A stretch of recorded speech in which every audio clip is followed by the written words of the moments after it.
Bonjour à tous.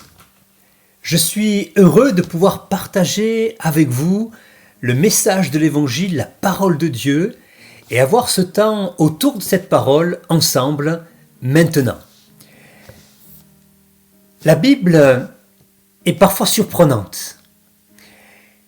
Et parfois dans l'approche qui est la sienne, il nous semble voir des contrastes.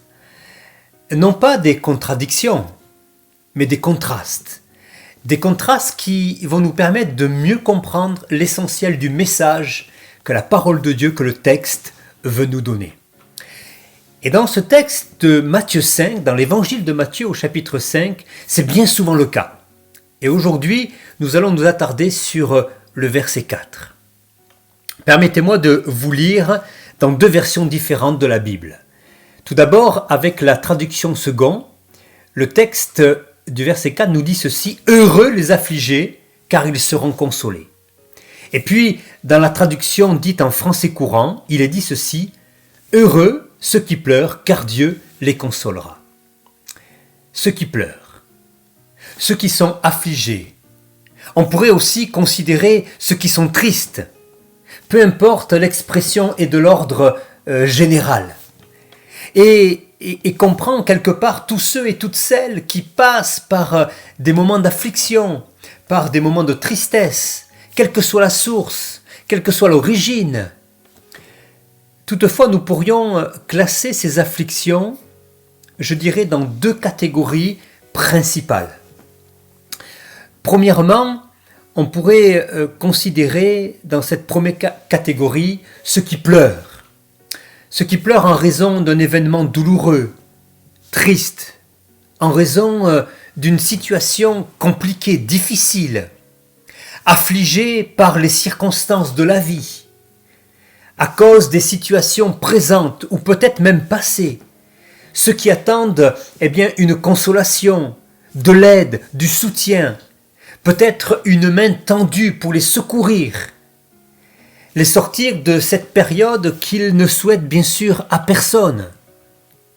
Ceux qui essayent de faire face aux complexités de la vie, aux vicissitudes de la vie. Quelque part, c'est chacun d'entre nous. Quelque part, c'est vous peut-être actuellement, aujourd'hui. Mais en tous les cas, c'est chacun à un moment donné de notre vie ici-bas. Nul n'échappe à de telles périodes, à de tels événements, à de telles afflictions, à de telles tristesses. Et combien personne ne les cherche? Elles arrivent parfois sans prévenir, et elles arrivent parfois sans qu'on aille les chercher, sans qu'on ait besoin même de les chercher. Et dans ces moments, dans ces périodes, dans ces circonstances, quelle est la personne qui n'a pas essayé de trouver de l'aide, du secours, trouver une main secourante, un appui, un conseil, une aide, une bouée de sauvetage? Qui? Ici, la parole de Dieu nous met dans une direction de secours, une opportunité de sortir de ce genre de situation. Elle nous affirme que ceux qui sont affligés, ceux qui pleurent, ceux qui sont tristes seront consolés. Remarquez que la parole de Dieu ici ne parle pas de donner la solution au problème, mais d'apporter ce qui est le plus important dans ces moments-là, la solution aux conséquences de notre problème.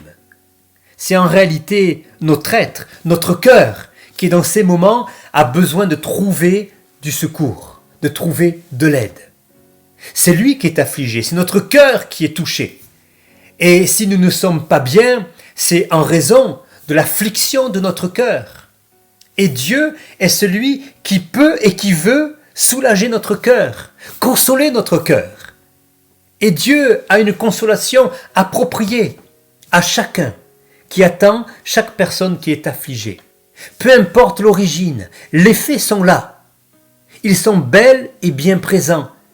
Et ce sont eux qui ont besoin. C'est cette situation, c'est notre cœur qui doit être pris en considération. Et c'est ce que veut faire l'Éternel Dieu avec nous, l'Éternel Tout-Puissant. Il veut prendre en considération votre besoin. Il veut prendre en considération votre affliction, vos pleurs, vos souffrances intérieures et vous apporter le secours approprié, adapté, personnalisé, individualisé à la réalité de ce que vous vivez. Les versets suivants illustrent bien ce que Dieu désire faire pour vous en ces moments. Par exemple, dans l'évangile de Matthieu, au chapitre 11 et au verset 28, il nous est dit ceci: « Venez à moi, vous tous qui êtes fatigués et chargés, et je vous donnerai du repos. » Le repos du cœur. Et puis, nous avons aussi dans le psaume 34 ce texte merveilleux qui nous rappelle combien nous pouvons nous approcher de Dieu. Quand les justes crient, l'Éternel entend et il délivre de toutes les détresses. Il y a un véritable secours auprès de Dieu.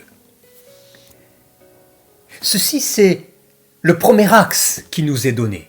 Mais il y a aussi un autre axe que nous pourrions prendre en considération.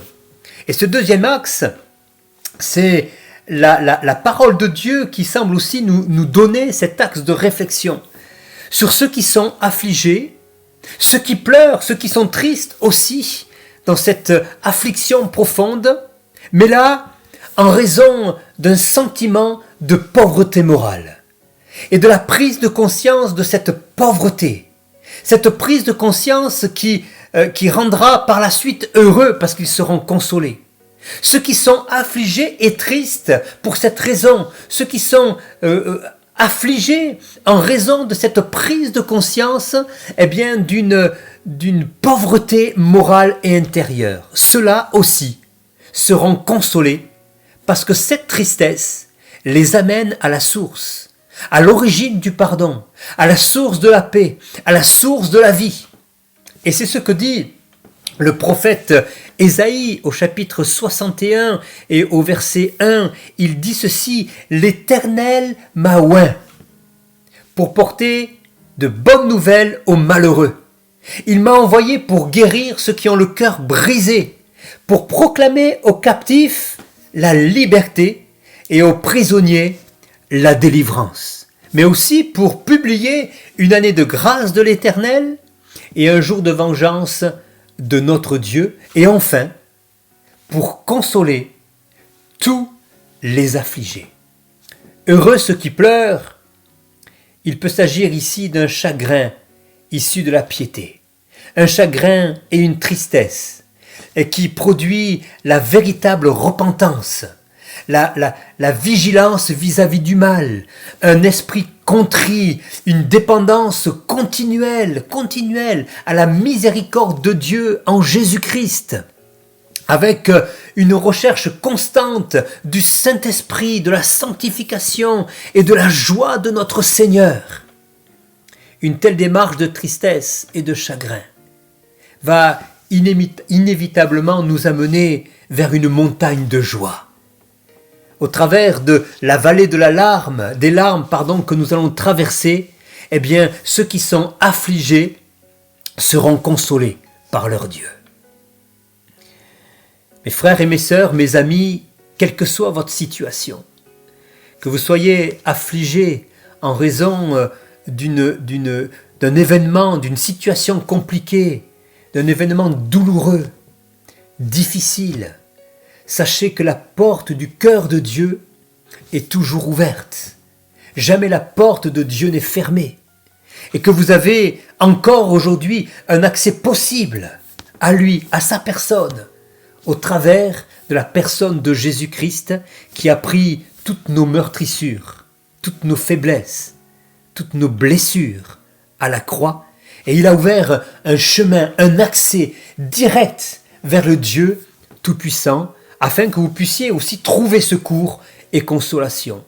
Ou bien que ce soit une tristesse provoquée en raison de la prise de conscience de l'état moral de votre propre cœur ou de tout un peuple, et de votre état peut-être de pécheur devant Dieu. Là aussi, cette tristesse va vous ouvrir un accès, un libre accès auprès du Père.